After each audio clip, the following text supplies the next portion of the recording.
when you apply the brake, if you feel you have to fully press to apply the brake, that means most probably you have to check the brake fluid levels, because it may be the reason that the brake fluid level is less.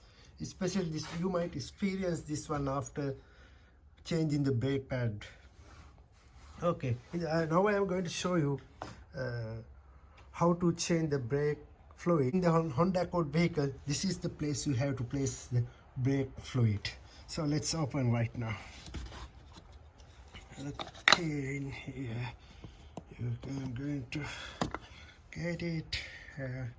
On the gauge, it says maximum fluid level, and minimum fluid level should be somewhere here. I cannot see where it's marked here in here. So maximum should be here.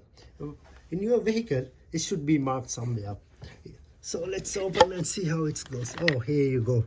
My brake fluid is far less, so I have to fill it out.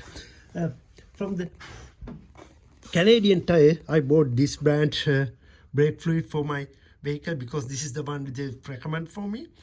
So it was cost less than $10 for me.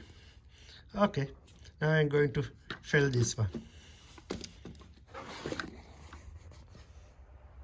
Okay, now I'm going to pour the brake fluid.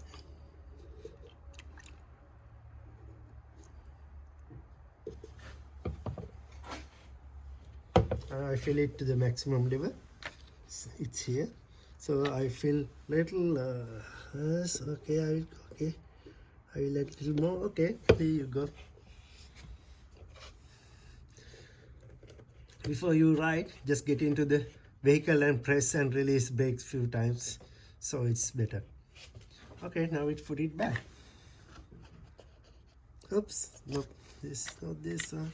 This is the guy I have to film. Okay, here you go. Okay, that's all. I think this is helpful to you. Thanks.